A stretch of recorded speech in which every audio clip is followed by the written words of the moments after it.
Hello students, welcome to YouTube channel of Gyan Tripti college. हम अपने last वाले लेक्चर में बीएससी फर्स्ट ईयर की सेंटर ऑफ मास को डिस्कस कर रहे थे, जिसमें हमने कल हमने निकाला था टो जे और इनके बीच का एक रिलेशन जो था जी डी जे ओवर में डी टी किसके इक्वल था, टो के इक्वल था। और हमने उससे पहले वाले लेक्चर में एक एनर्जी निकाली थी, वो आई थी E C M plus E dash. E के लिख दो चाहे ई डैश लिख दो। ये थी क्या, किसी भी सिस्टम पार्टिकल की एनर्जी थी, यानी कि एक ऐसा सिस्टम जिसके अंदर क्या पार्टिकल्स पड़े हो, उस वाले सिस्टम की हमने एनर्जी निकाली थी। और हमें क्या पता है, टो की हमारे पास कल वैल्यू आई थी आर क्रॉस एफ। सिमिलरली एक जे की भी वैल्यू आई थी आर क्रॉस पी। जे है क्या, एंगुलर मोमेंटम, और टॉर्क क्या है, टॉर्क ही है, बल आघूर्ण है। तो इनके बीच का एक रिलेशन पड़ा था। ये हमने क्या निकाला था, किसी सिस्टम पार्टिकल की एनर्जी निकाली थी। वैसे ही आज हम निकालेंगे एंगुलर मोमेंटम। तो angular momentum of a system of particle, यानी कि किसी कण निकाय का कोणीय संवेग। ये वाला टॉपिक आज हम करने हैं, किसी कण निकाय का कोणीय संवेग। तो जैसे हमने एनर्जी में किया था ना, बिल्कुल वैसे ही एंगुलर मोमेंटम में करेंगे। ये हमने कोई फ्रेम ऑफ रेफरेंस ले लिया एस, इसकी एक्सिस है एक्स वाई जेड और ऑब्जर्वर क्या है ओ। इसके रिस्पेक्ट में हमने क्या है, एक सिस्टम ले लिया एस। हमने एनर्जी में क्या किया था, उस वाले टॉपिक में अगर आपको याद हो तो हमने एक ith पार्टिकल लिया था, फिर ith पार्टिकल की एनर्जी निकाल करके उसका समीशन लेके टोटल एनर्जी निकाली थी। वैसे ही हम क्या करते हैं, इसमें भी हम मान लेते हैं कि ये सिस्टम पार्टिकल बहुत सारे कणों से मिलकर बना है, और उसमें मैंने कोई एक आईवा पार्टिकल ले लिया जिसका द्रव्यमान क्या हो जाएगा, एम आई। आईवा पार्टिकल है तो द्रव्यमान हो गया एम आई, और मान लिया कि यहाँ से वो किस डिस्टेंस पे पड़ा है, आर आई पोजीशन वेक्टर है। ठीक है, फिर हमने उस वाले में क्या लिया था, हमने क्या किया था, सीएम ले लिया था, सेंटर ऑफ मास। तो वैसे ही हमने क्या ले लिया, ये कोई सेंटर ऑफ मास ले लिया इस बॉडी का, जिसका मास भी क्या हो जाएगा, एमसीएम। मास की तो जरूरत ही नहीं है एक बार सेंटर ऑफ मास की, तो ऑब्जर्वर से मान लिया कि वो किस डिस्टेंस पे पड़ा है, R C M. Centre of mass के लिए जो पोजीशन वेक्टर है वो भी कैसा ले लिया, आर सी एम, और इन दोनों के बीच की डिस्टेंस ले ली आर आई डैश। ऐसा ही एनर्जी में किया था, बिल्कुल वैसा ही एंगुलर मोमेंटम में करेंगे। तो देखो हमें क्या पता है कि अगर मैं ith पार्टिकल का एंगुलर मोमेंटम निकालूं तो जे क्या आ जाएगा, आर क्रॉस क्या होता है, जे आई लिखते हैं, R I cross P I. P I क्या होता है, पी क्या है, मोमेंटम संवेग, वो क्या होता है, M into V. Mass M I है, तो जे आई क्या हो जाएगा, R I cross M I into V I. मैंने इस पार्टिकल की वेलोसिटी जो है ith कण की, आईवे कण का मैंने वेग ले लिया वी आई। तो यहाँ से मैं क्या लिख सकती हूँ, मुझे क्या चाहिए, इसको पहले इक्वेशन नंबर 1 दे दो, या फिर चलो इसको मत दो, या फिर हम क्या ले लेते हैं, अब टोटल मोमेंटम ले लेते हैं सिस्टम का। तो कुल संवेग, कोणीय संवेग क्या हो जाएगा, I is equals to 1 to n, हर एक पार्टिकल का ले लें, यही बन जाएगा। और मेरे पास जी आई की वैल्यू पड़ी है, I is equals to 1 to n summation में R I cross M I into V I, यही है। इसको दे दो एक इक्वेशन नंबर 1। अब जैसे उसमें एनर्जी वाली में किया था, यहाँ पर वेक्टर सम लगा करके हमने वहाँ पर क्या बन रहा था, वेलोसिटी बन रही थी, उसकी वैल्यू पुट करी थी, बिल्कुल वैसा ही करते हैं। तो यहाँ से देखो फ्रॉम फिगर हमें क्या पता चल रहा है, इस फिगर से क्या पता चल रहा है कि आर आई वैक्टर देखो किसके इक्वल है, R I vector equals to R C M plus R I dash, यही बन रहा है वेक्टर सम। तो आर आई क्या है, R C M vector plus R I dash vector. हमें एक आर आई की तो वैल्यू पता चल गई, यहाँ पे डैश है, इसको दे दो इक्वेशन नंबर 2। सिमिलरली वी आई की भी वैल्यू चाहिए, तो वी आई के लिए हम क्या कर सकते हैं, इक्वेशन 2 को डिफरेंशिएट कर देते हैं बाय डिफरेंशिएटिंग इक्वेशन नंबर 2। तो क्या आएगा यहाँ पर, इसका डिफरेंशिएशन करते हैं, अवकलन करते हैं विद रिस्पेक्ट टू टाइम। तो क्या बन जाएगा, V I vector equals to V C M plus V I dash vector, यही बनेगा। इसको दे दो इक्वेशन नंबर 3। तो मेरे पास आर आई की वैल्यू भी आ गई और वी आई की वैल्यू भी आ गई। मैं टोटल मोमेंटम निकाल सकती हूँ। उसके लिए हम इस आर आई और वी आई की वैल्यू इसके अंदर पुट कर देते हैं। तो देखो क्या बनेगा, तो जे क्या बन जाएगा, तो जे वेक्टर क्या बनेगा, summation of I is equals to 1 to n। R I की वैल्यू क्या आई है, आर सी एम, मैं एक बार वेक्टर नहीं लगा रही, प्लस आर आई डैश, ये थी। फिर क्रॉस प्रोडक्ट था किसका, एम आई और वी डैश था। वी डैश की वैल्यू क्या है, V C M plus V I dash, यही बनेगा। तो हम इसका क्रॉस प्रोडक्ट कर देते हैं। Summation of I is equals to 1 to n। पहले आर सी एम का करते हैं, तो R C M cross product किया, एम आई का अंदर मल्टीप्लाई कर देती हूँ, तो M I V C M, ये बना एक। तो फिर प्लस, फिर इसका इस वाले के साथ कर देते हैं, R C M cross M I V I dash, यही बनेगा। पहले एम आई का अंदर मल्टीप्लाई करके फिर कर देना चाहिए प्रोडक्ट, फिर प्लस, क्योंकि ये साइन प्लस का है। तो अब आर आई डैश का कर देते हैं, R I dash cross M I V C M plus R I dash cross M I V I dash, यही बनेगा। देखो उस वाले टॉपिक में मैंने एक और चीज बताई थी कि इस सेंटर ऑफ मास के हर साइड क्या होती है, सिमेट्री होती है। तो सिमेट्री होने के कारण summation of M I R I is equals to 1 to n, इसके सारे साइड क्या है, सममिति है। तो एम आई आर आई की वैल्यू 0 होती है। ये कैसे होती है, मैंने उस वाले जो एनर्जी निकाली थी तब भी मैंने बताया था कि जितना डिस्टेंस पे यहाँ पर कोई पार्टिकल पड़ा है सी एम से, उतनी ही डिस्टेंस पर अपोजिट डायरेक्शन में भी एक पार्टिकल पड़ा होगा। तो दोनों एक दूसरे के इफेक्ट को, सेम अमाउंट का इतना इफेक्ट डाल रहे हैं, लेकिन उनकी डायरेक्शन चेंज होने के कारण एक दूसरे के इफेक्ट को वो क्या कर देंगे, कैंसिल कर देंगे, जिसके कारण summation of M I R I क्या आ जाता है, 0 आ जाता है। तो देखो यहाँ से ये एक चीज बन रही है। अगर मैं, चलो समीशन का पहले अंदर मल्टीप्लाई कर देते हैं, summation of I is equals to 1 to n R C M cross M I V C M. M I क्या था, मैंने आई वे पार्टिकल का मास लिया था। अगर मैं उसका समीशन करूं तो मेरे पास पूरी बॉडी का मास आ सकता है, प्लस फिर summation of I is equals to 1 to n R C M cross M I V I dash है। वी आई डैश की जगह मैं क्या लिख सकती हूँ, D R I dash over में डी टी लिख सकती हूँ। मैंने क्या किया है, वी आई डैश को क्या लिखा है, D R I dash over में डी टी, ये तो लिख सकते हैं। तो मैंने यहाँ पर डायरेक्ट वैल्यू पुट कर दी। फिर प्लस, फिर से summation of I is equals to 1 to n, क्या पड़ा है, R I dash cross M I into V C M, यही पड़ा। फिर plus summation of R I dash cross M I V I dash I is equals to 1 to n। अब देखो इस वाली टर्म को हम क्या लिख सकते हैं, ये सी एम में जा रहा है, तो ये क्या हो जाएगा, जे सी एम। वैसे ही इन दोनों में भी ये डैश डैश में है, तो ये क्या हो जाएगा, जे डैश आई, या इसको सिर्फ जे डैश लिख देते हैं, क्योंकि देखो यहाँ पर आर आई भी डैश में है और वी सी आई भी क्या है, डैश में है। तो यहाँ पर मैं क्या लिख देती हूँ, जे सी एम प्लस इस वाली टर्म को भी इधर लिख देती हूँ, जे डैश। अब बची क्या, summation of I is equals to 1 to n। अब देखो मैं यहाँ पर क्या कर देती हूँ, आर सी एम जो है मैं इसको यूँ लिख सकती हूँ, समीशन को अंदर भेज देती हूँ, summation of I is equals to 1 to n M I D R I dash over में डी टी, यूँ लिख सकती हूँ। और इसी टर्म को मैंने क्या किया, सिर्फ समीशन को अंदर भेज दिया। आर सी एम तो समीशन में ही है, उसका तो पता ही, आर सी एम क्या है, सेंटर ऑफ मास के लिए पोजीशन वेक्टर है।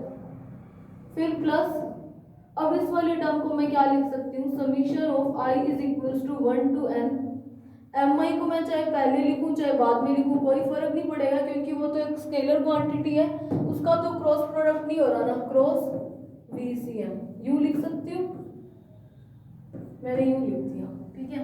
चलो ये ब्रैकेट से मत करो। तो देखो यहाँ से क्या पता चल रहा है, अब सेंटर ऑफ मास के चारों ओर साइड क्या थी, सिमेट्री थी, तो इसकी वैल्यू क्या आ रही थी, 0 आ रही थी, तो ये वाली टर्म तो 0। देखो जैसे एनर्जी वाले में कल क्या किया था, इससे नेक्स्ट लेक्चर में एनर्जी क्या आई थी, E डैश प्लस ECM, बाकी सब टर्म्स 0 हुई थी, यानी कि सेंटर ऑफ मास की और प्लस जितने पार्टिकल्स हैं उनकी एनर्जी को जोड़ करके पूरे सिस्टम की एनर्जी आती थी। वैसे ही एंगुलर मोमेंटम भी वही होगा, तो ये टर्म तो हो गई 0, तो मैं इसको क्या लिख सकती हूँ, JCM plus J dash plus RCM cross. अब मैं क्या करती हूँ, इस d/dt को मैं बाहर लेके आ सकती हूँ, इसको यूँ लिख सकते हैं, I is equals to 1 to n MI/RI dash लिख सकते हैं इस वाले टर्म को ऐसे। जब अंदर डिफरेंशिएशन करोगे तो MI तो कांस्टेंट है, होगा किसका, DRI डैश का, तो यही वाली टर्म बन जाएगी, प्लस में 0 चल रहा है। अब यहाँ से फिर से ऐसी चीज बन गई कि सेंटर ऑफ मास के हर साइड सिमेट्री है, तो ये वाली टर्म भी क्या हो जाएगी, 0 हो जाएगी, होगी सिमेट्री के कारण, तो ये भी 0 और ये वाली टर्म को पहले ही 0 लिख दिया। इसका मतलब क्या आया, एंगुलर मोमेंटम J जो टोटल क्या था, JCM प्लस J डैश, ये दोनों टर्म्स 0 हो गई थी, ये वाली टर्म भी 0 का RCM के साथ क्रॉस प्रोडक्ट करेंगे तो 0 आएगा, और ये वाली टर्म भी 0 हो गई थी। अब देखो एनर्जी वाला जो किया था वो भी बिल्कुल इसी तरीके था, लेकिन हमने फॉर्मूला किसका लगा दिया था, हाफ mv² का, जिसको vi.vi लिखा था, फिर vi की ये वाली वैल्यू पुट करी और हमने उनका डॉट प्रोडक्ट करके उसको सॉल्व किया था। बिल्कुल वैसे ही इसमें क्या है, r क्रॉस vi बन रहा है, तो ri क्रॉस mvi बन रहा था, तो ri और vi की वैल्यू पुट करी और क्रॉस प्रोडक्ट करा, और सेंटर ऑफ मास के चारों ओर सिमेट्री होने से summation of i is equals to 1 to n MI/RI की वैल्यू क्या थी, 0 थी, बस वो पुट करी है, और हमारे पास क्या है, total angular momentum of a system of particle, यानी कि किसी कण निकाय का एंगुलर मोमेंटम मिला था, वैसी ही एनर्जी थी। तो ये दोनों टॉपिक ऑलमोस्ट सेम ही है, तो ये 2 मार्क्स में हो सकता है आ जाए। अब करते हैं नेक्स्ट टॉपिक। नेक्स्ट टॉपिक है कोलिजन। कोलिजन होता क्या है, टक्कर। तो देखो टक्कर क्या है, टक्कर बेसिकली क्या है कि कोई बड़े बड़े पार्टिकल्स हैं, मान लो किसी का मास m1 है और किसी का m2 है, चाहे छोटे भी मान लो, ये m1 और m2 पार्टिकल क्या है, मूव कर रहे हैं, चाहे इस तरीके से मूव कर रहे हैं दोनों अपोजिट डायरेक्शन में और उनकी वेलोसिटी अलग अलग है, या फिर हो सकता है कि ये m2 जो है वो इस डायरेक्शन में मूव कर रहा हो, तो ये जैसे ही मूव करते हैं किसी वेलोसिटी से तो ये आपस में टकराते हैं, और टकराने के बाद इनकी जो मोशन की डायरेक्शन बदल जाती है, या फिर हो सकता है इनकी वेलोसिटी डायरेक्शन ना चेंज हो, इनकी वेलोसिटी चेंज हो जाए। तो ये जो इवेंट होती है, यानी कि किन्हीं दो कणों के बीच में ये हो क्या रहा है, इंटरेक्शन हो रहा है, क्योंकि ये वाला m1 इस साइड जा रहा है, m2 इस साइड जा रहा है, ये इसके ऊपर m1 वाला m2 के ऊपर फोर्स अप्लाई करेगा और m2 वाला m1 पर, जिसके कारण क्या, उस इंटरेक्शन के कारण दोनों पार्टिकल की या तो हो सकता है मोशन चेंज हो जाए, मोशन चेंज होने का मतलब क्या है, डायरेक्शन चेंज हो जाए, यहाँ मैं मोशन का मतलब दिशा से ले रही हूँ, या फिर हो सकता है कि वो उसी डायरेक्शन में मूव करे जिसमें कर रहे हैं, लेकिन उनकी वेलोसिटी चेंज हो जाए। तो ये जो इवेंट होती है, यानी कि ये जो दो पार्टिकल्स की इंटरेक्शन के कारण, अन्योन्य क्रिया के कारण उनकी गति की दिशा या फिर वेग का चेंज होना ही क्या कहलाता है, टक्कर। अब टक्कर तो देखो इसमें तो मैंने इनको यूं आते हुए इनको टच करवा दिया था, है ना, ये दो पार्टिकल्स हैं, ये आपस में टच करेंगे, उसके बाद ये इस डायरेक्शन में गया और ये अपोजिट डायरेक्शन में गया, लेकिन जरूरी नहीं है कि ये टक्कर में ये दोनों के दोनों पार्टिकल आपस में टच करे ही करें, ऐसा पॉसिबल नहीं है। पॉसिबल क्या, ऐसा नेसेसरी नहीं है, जरूरी नहीं है। जैसे कोई चार्ज पार्टिकल मान लो, एक के ऊपर मान लो चार्ज पार्टिकल है दोनों ही पॉजिटिव चार्ज पार्टिकल है, ये दोनों मूव कर रहे हैं, तो ये दोनों मूव करेंगे, इनके बीच कैसा फोर्स होगा, रिपल्शन फोर्स होगा, अब रिपल्शन फोर्स होने के कारण, प्रतिकर्षण बल होने के कारण ये दोनों एक दूसरे को टच नहीं करेंगे, पहले इनकी डायरेक्शन चेंज हो जाएगी। तो इस प्रकार की ये जो इवेंट हुआ, ये जो हुआ, इसको भी टक्कर ही बोलते हैं। तो टक्कर के लिए दोनों पार्टिकल्स का आपस में टच करना जरूरी नहीं है, और ये है क्या बेसिकली कि किन्हीं दो कणों का के बीच की अन्योन्य क्रिया के पश्चात उनकी गति की दिशा या फिर उनका वेग का चेंज होना ही क्या कहलाता है, टक्कर कहलाता है। ठीक है, तो टक्कर जो है वो कितने टाइप की होती है, 2 टाइप की। अब देखो कोलिजन जो है वो बेसिकली 2 टाइप की होती है।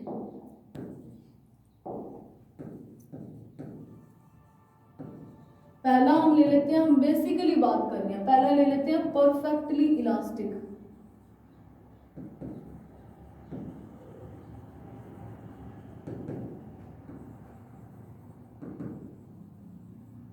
और दूसरी क्या है, परफेक्टली इनइलास्टिक।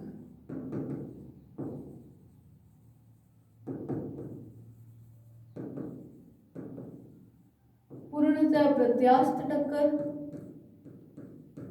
और पूर्णतः कैसी हो, अप्रत्यास्थ टक्कर।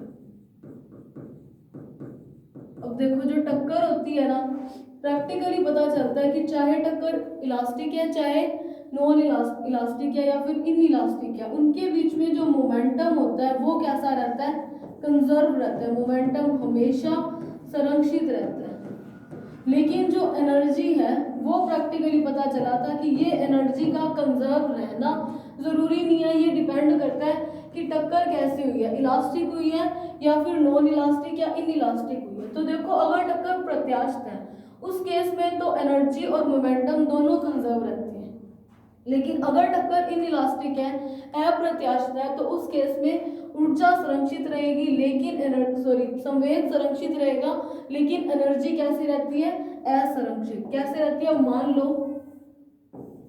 मान लो कि पहले हम प्रत्यास्थ टक्कर की बात कर रहे हैं। तो प्रत्यास्थ टक्कर में माना कि कोई 2 पार्टिकल है m1 मास का और दूसरा ले लो m2 मास का। ये दोनों जो है इस साइड मूव कर रहे हैं।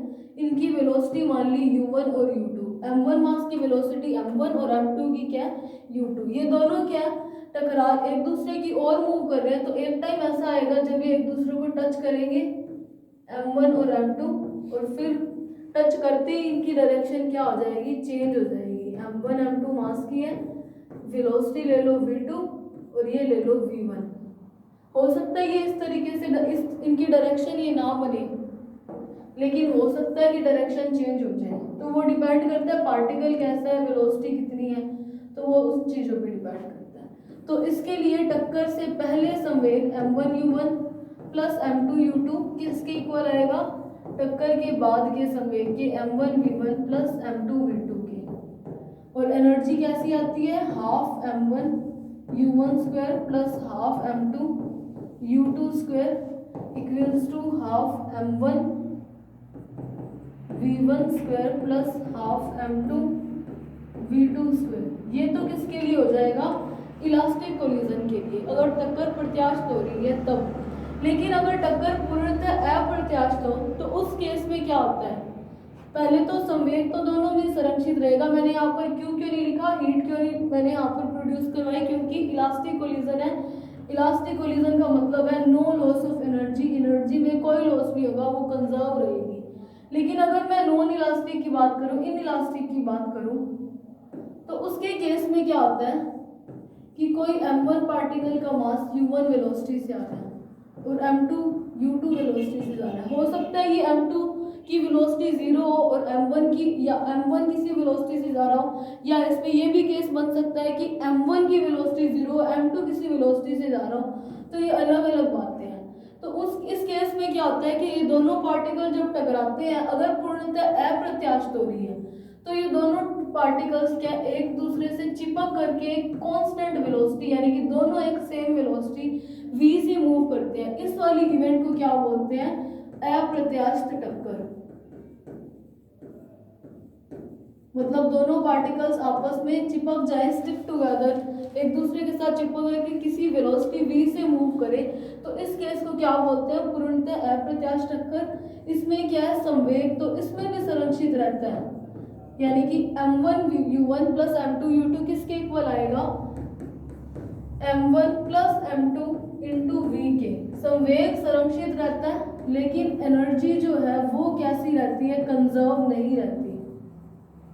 एनर्जी का कंजर्वेशन लो यहाँ पर फॉलो नहीं होता। इसका मतलब क्या आ जाता है, half m1u1 square plus half m2u2 square equals to half m1 plus m2 into V square, plus heat भी कुछ ना कुछ प्रोड्यूस हो जाती है। अगर हीट प्रोड्यूस हो रही है इसी का मतलब है एनर्जी में लॉस हुआ है, तो ऊर्जा जो है वो सुरक्षित नहीं रहती। ये कौन सा केस है, जब पूर्णतः अप्रत्याश टक्कर हो। अगर अप्रत्याश तो इस केस में ये u1 वेलोसिटी से और ये u2 से m1 m2 जा रहे हैं, ये आपस में टकराएंगे नहीं, इनकी डायरेक्शन जो है वो चेंज भी हो सकती है और अलग अलग वेलोसिटी से मूव करते हैं। हो सकता है ये डायरेक्शन में मूव करें, ये डिपेंड करता है कि पार्टिकल का मास कितना ज़्यादा है या फिर उनकी वेलोसिटी क्या है, ये इस चीज़ पे डिपेंड करती है। ये कौन सा केस है, अप्रत्यास्थ टक्कर। अगर टक्कर अप्रत्यास्थ हो रही है तब वो चिपकते नहीं है, लेकिन अगर फुली इनइलास्टिक है, पूर्णतः अप्रत्यास्थ है, तो वो आपस में क्या चिपक जाते हैं। इस केस में भी एनर्जी जो है वो कंजर्व नहीं रहेगी, लेकिन मोमेंटम कैसा रहेगा, कंजर्व रहेगा। अब हम जो है इन टक्करों को, इन कोलिजन्स को हम अपने नेक्स्ट वाले लेक्चर्स में या फिर आज भी हो सकता है इनको पढ़ेंगे, लेकिन उससे पहले क्या है, ज़रूरी है कि हमें दो फ्रेम ऑफ रेफरेंस पता होने चाहिए, क्योंकि हर एक टक्कर को हम दो फ्रेम ऑफ रेफरेंस, अलग अलग फ्रेम ऑफ रेफरेंस में स्टडी करेंगे। तो वो फ्रेम ऑफ रेफरेंस कौन से हैं,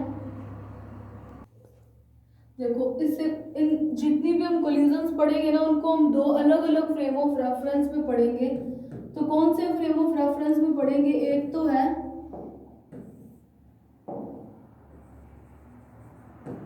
सेंटर ऑफ, हम तो कौन सी यूनिट कर रहे हैं, सेंटर ऑफ मास, तो centre of mass frame.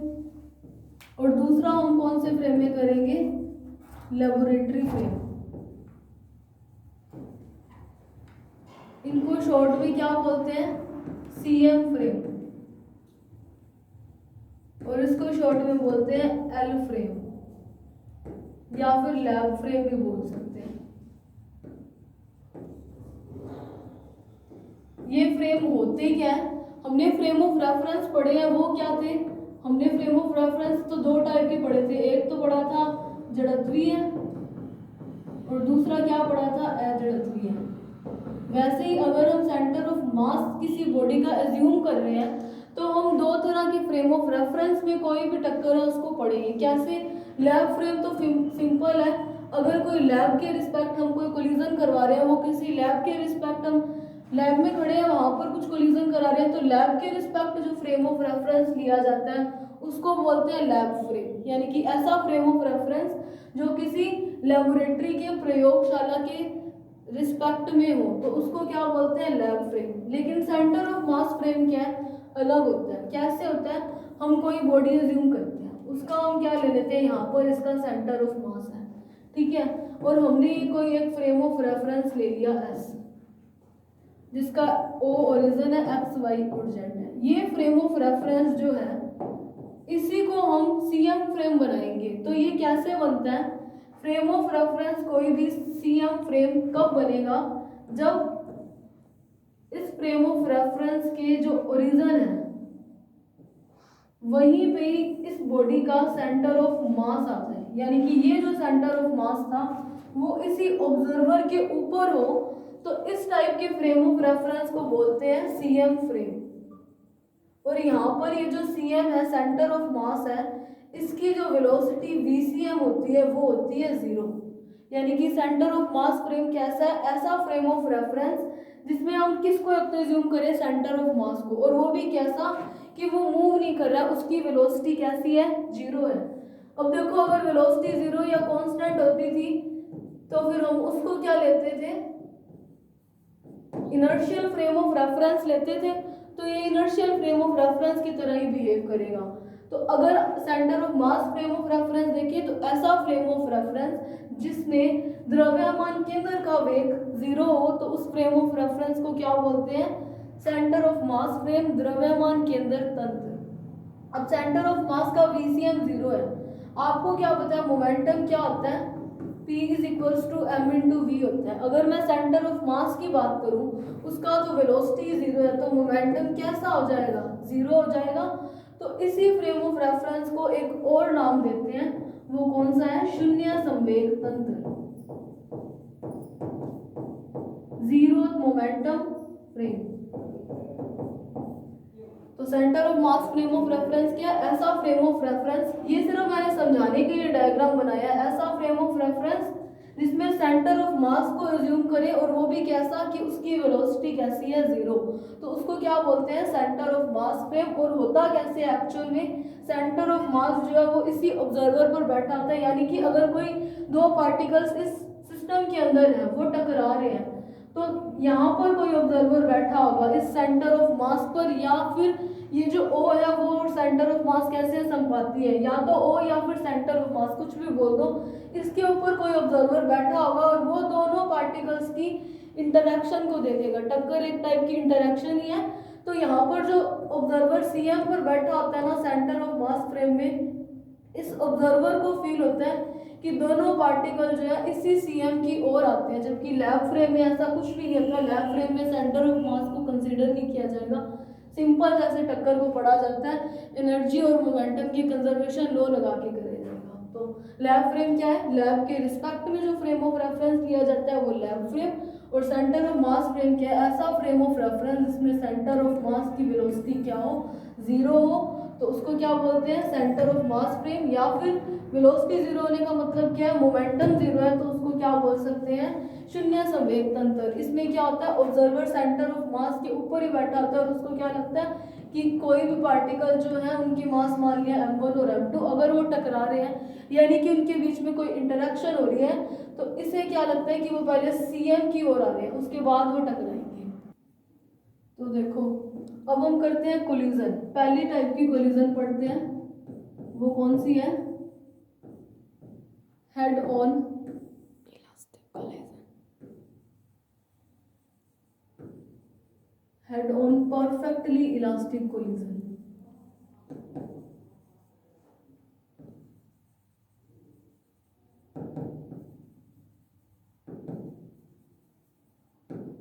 Head on perfectly elastic collision का मतलब क्या होता है?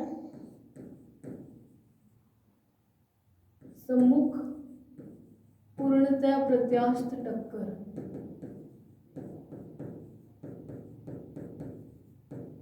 सम्मुख का मतलब क्या है? दोनों पार्टिकल कैसे होंगे? एक दूसरे की ओर मूव करेंगे। अच्छा एक बात रहेगी कि लैब फ्रेम और CM फ्रेम की जरूरत क्यों पड़ी थी?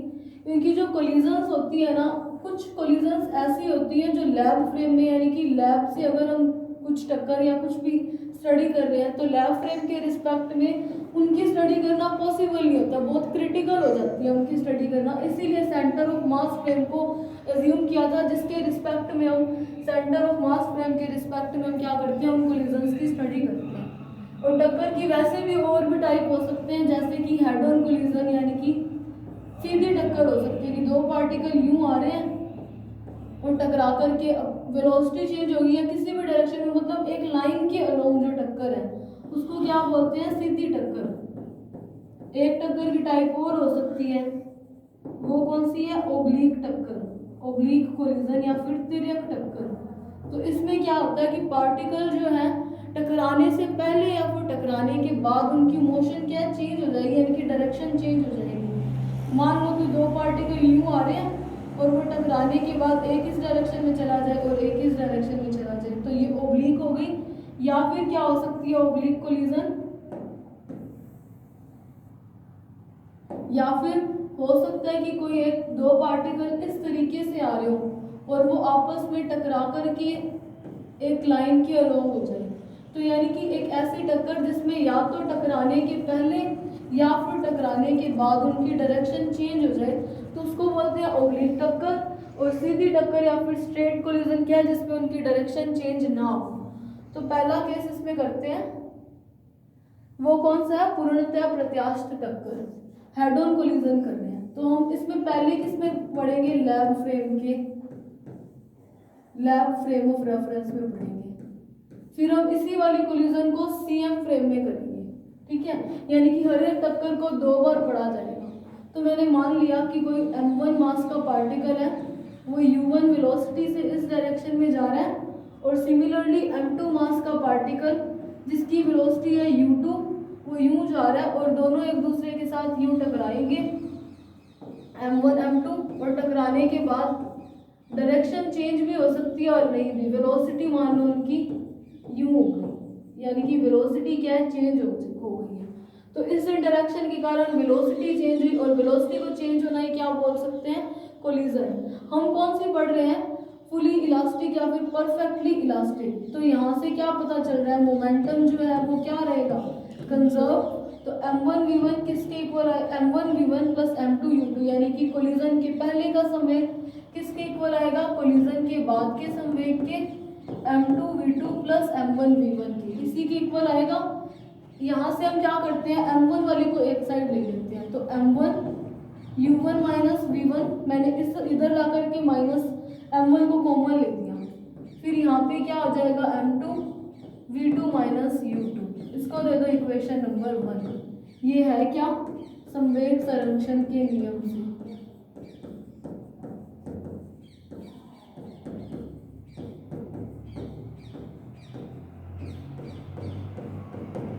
अब दूसरा हम क्या करते हैं, ऊर्जा संरक्षण के नियम से, क्योंकि टक्कर कैसी हो रही है, पूर्णतः प्रत्यास्थ, तो संवेग और ऊर्जा क्या रहेंगे, दोनों कंजर्व रहेंगे। तो एनर्जी का कंजर्वेशन लो लगाते हैं। तो मास क्या है, m1 u1, तो half m1 u1 square plus half m2 u2 square before collision की एनर्जी किसके इक्वल आएगी, आफ्टर कोलिजन में जो पार्टिकल्स की एनर्जी है उसके, plus half m2 v2 square की, यही बनेगी। क्यों हीट का क्यों मैंने क्यों नहीं लिखा, क्योंकि एनर्जी कैसे रहती है, कंजर्व। तो जैसा इसमें किया था वैसे ही इधर ऐसे ही कुछ बनाने की ट्राई करते हैं। तो पहले तो हाफ से हाफ देखो सब में कैंसिल हो सकते हैं, ये हाफ कॉमन लेके काट सकते हैं, तो क्या बचा अब इधर, m1 u1 square plus m2 u2 square is equals to m1 v1 square plus m2 v2 square. तो मेरे पास इक्वेशन फर्स्ट में क्या था, m1 वालों को मैंने एक साइड लिया था, वैसे ही इसमें कर देते हैं। तो m1 मैंने कॉमन भी ले दिया, u1 square minus v1 square is equals to m2, यहाँ पे गलती से स्क्वायर लगा दिया मैंने m2 का, m2 v2 square minus u2 square, ये क्या है, इक्वेशन नंबर 2। अब हम क्या करते हैं, बाय इक्वेशन 2 इक्वेशन 3 को 2 से डिवाइड करते हैं, तो देखो क्या आएगा, m1 u1 square minus v1 square equals to m2 v2 square minus u2 square. अब इक्वेशन 1 का डिवाइड लगाया तो वो देखो क्या बन रही है, ये m1 u1 माइनस v1 एक जैसी सी बन रही है।